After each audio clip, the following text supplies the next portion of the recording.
ጤና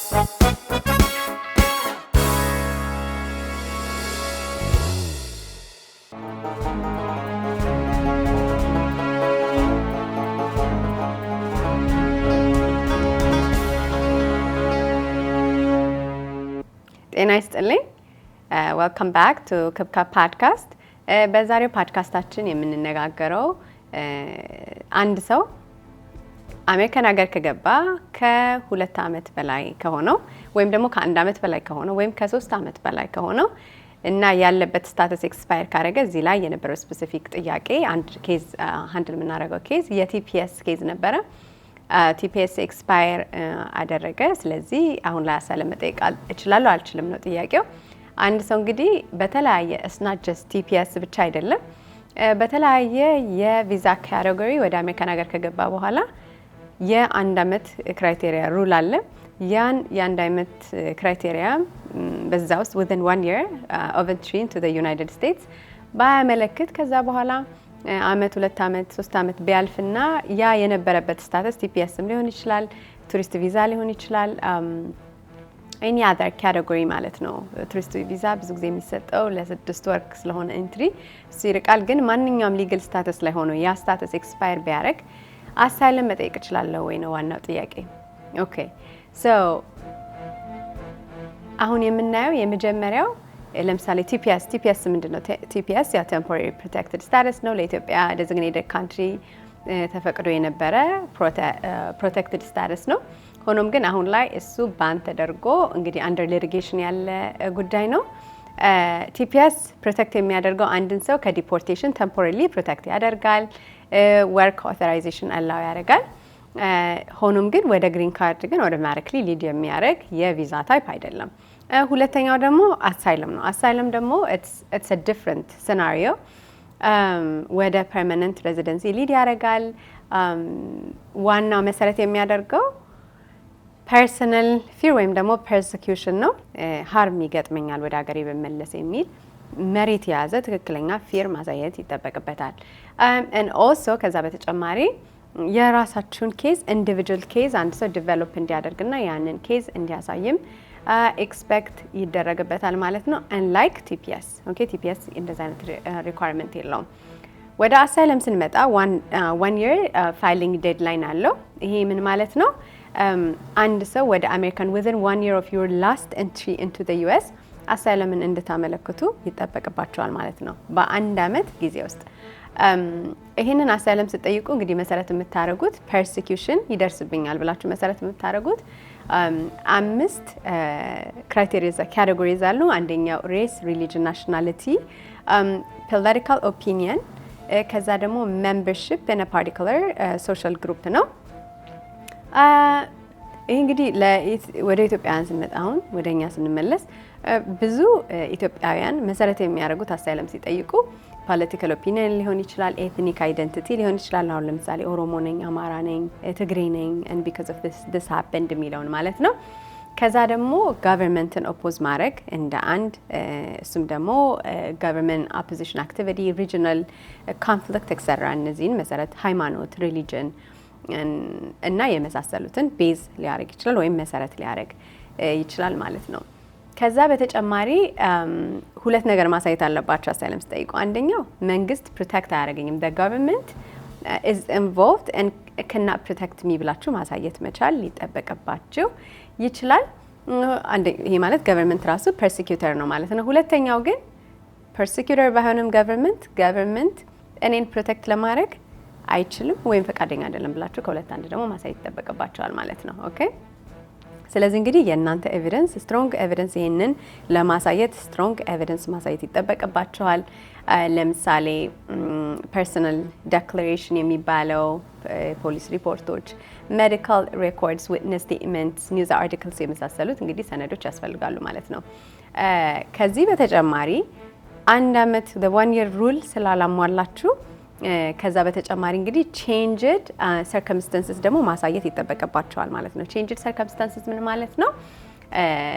በኢትዮጵያ የነበረው ሁኔታ ወይም ደግሞ country of persecution የሚባለው whichever country አይደለ ክሌም እያደረጋችሁበት ያላችሁት አገር ያለ ሁኔታ በጣም ወርስ አድርጓል። እናንተ ስትመጡ ከነበረበት ከዛሬ 3 ዓመት በፊት ስትመጡ ከነበረበት ሁኔታ አሁን ላይ ያለው በጣም ወርስ ነው፣ ተባብሷል ብላችሁ ማሳየት ይጠበቅባችኋል። ከዛ ደግሞ ፐርሰናሊ አሜሪካን ሀገር ከመጣችሁ በኋላ ታርጌት ወይም ቤተሰቦቻችሁ ታርጌት የተደረጉበትን ሁኔታና እናንተ እንዴት እዛ ላይ ሪሌት እንደምታደርጉ እንዴት ታርጌትድ እንደሆናችሁ እሱንም ደግሞ እንድታሳዩ ይጠበቅባችኋል ማለት ነው።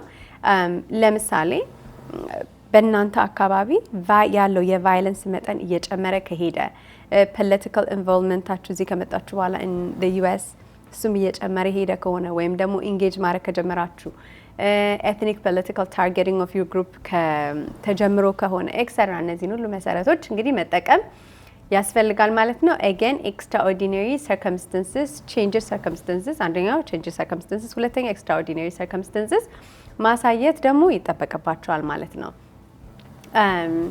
ሶ ለምሳሌ አሁን ቲፒኤስ ላይ ከሆነ ራሱ ቲፒኤስ መጠየቃችሁ ራሱ እንደ ኤክስትራኦርዲናሪ ሰርከምስታንስ ሊቆጠር ይችል ይሆናል። ሁኔታው ኤቭሪቲንግ ኢዝ ኦን ኬዝ ባይ ኬዝ ቤዚስ። ሆኖም ግን ለምንድነው ኤርሊየር ፋይል ያላረጋችሁትን የሚለውን ኤክስፕሌን ሊያደርግ ይችላል በተወሰነ መልኩ።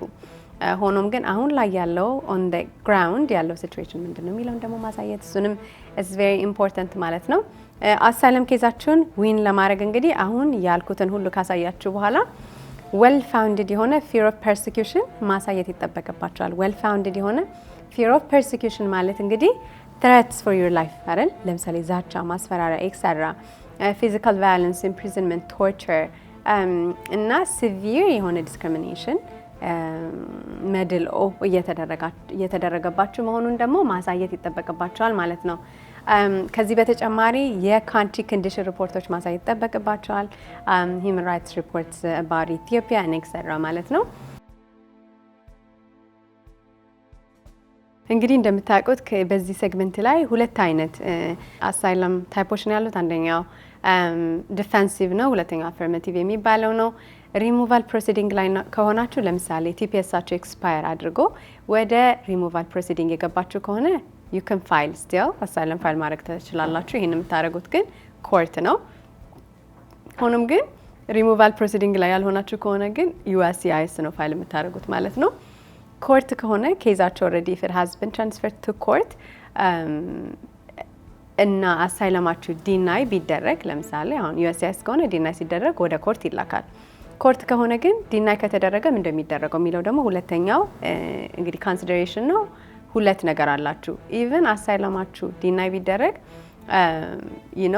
ስቲል ሁለት አይነት ኳሊፋይ ልታደርጉ የምትችሉበት ካቴጎሪ አለ። አንደኛው ዊዝሆልዲንግ ኦፍ ሪሙቫል የሚባል ሲሆን ሁለተኛው ደግሞ ፕሮቴክሽን አንደር ዘ ቶርቸር አጌንስት ኮንቨንሽን ካት የምንለው ነው ማለት ነው። ኦኬ ሶ ናው ኢምፖርታንት የሆኑ ዋርኒንጎች ለእናንተ መስጠት የምፈልገው ዊክ የሆነ ወይም ደግሞ አንፕሪፔርድ የሆነ አሳይለም ፋይል ማድረግ የእናንተን ፊውቸር የኢሚግሬሽን ሁኔታ በጠቅላላ ሊጎዳ ስለሚችል በጣም ጥንቃቄ ይፈልጋል። ኢንኮንሲስተንሲስ ሃይሊ ዳሜጅ ያደርገዋል ማለት ነው። ክሬዲቢሊቲያችሁን ተአማኒነታችሁን ያሳጣልና በጣም ጥንቃቄ ያስፈልጋል። እዚህ ላይ ዴድላይን ማተርስ እስፔሻሊ ደግሞ አፍተር ቲፒኤስ ኤክስፓይሬሽን እሱንም ዩ ሃቭ ቱ ቢ ቬሪ ማይንድፉል። እንግዲህ እንደምታውቁት asylum is very complex. Immigration generally is a very complex matter and also fact specific ነው እና fact specific ስለሆነ experienced የሆኑ immigration attorneys, immigration legal analysts, immigration lawyers etc ማናገር ይጠበቅባቸዋል ማለት ነው። highly recommend የሚደረግ ነው። እንግዲህ final takeaways አንደኛው yes apply ማድረግ ትችላላችሁ whatever your visa category including TPS ማመልከት ይቻላል። the 1 year filing deadline ግን overcome ማድረግ ይጠበቅባቸዋል። ሶስተኛ ደግሞ personal fear based on a protected ground ቅድም ያልኩት ለምሳሌ race, religion etc ብዬ የጠቀስኳቸው 5 ግራውንዶች ውስጥ ፎል የሚያደርግ የፕሮቴክትድ ግራውንድ ውስጥ ፎል የሚያደርግ personal fear ማሳየት ይጠበቅባቸዋል ማለት ነው። strong evidence and credibility ደግሞ በጣም መሰረታዊ ነገሮች ናቸው። ምናልባት አንሰር ኤን ከሆናችሁ if you're afraid ብዙ ሰው ኤክስፒሪየንስ የሚያደርገው ነው። ከአንድ የቪዛ ስታተስ ኤክስፓይሬሽን በኋላ ኤክስፓየር ካረገ ወዲያ የሚመጣው ዲፖርትድ ለሆን ነው ሪሙቭ ሊደረግ ነው ኤክስትራ የሚል ስለሆነ እንግዲህ ፊሊንጉ በጣም ኢንተንስ ነውና ምናልባት እንደዚህ አይነት ኢንተንስ የሆነ ፊሊንግ ያጋጠማችሁ ከሆነ ቀጥታ ወደ ባለሙያ ደውላችሁ የባለሙያውን አሲስታንስ ሊጋል ካውንስል ወይም ደግሞ ኮንሰልቴሽን ወይም ደግሞ ምክር ማግኘት በጣም ጠቃሚ ሊሆን ይችላል ማለት ነው። ምናልባት ይህ ፕሮግራም ይጠቅማል ያግዛል ብላችሁ ካሰባችሁ ለሌሎች እንድታጋሩ በአክብሮት ጠይቃለሁኝ። በድጋሚ ክብካብ ፖድካስት ነው። ስቴይ ኢንፎርምድ፣ ስቴይ ኢምፓወርድ። በሚቀጥለው ፕሮግራም እስክንገናኝ ድረስ ሰላም ቆዩ።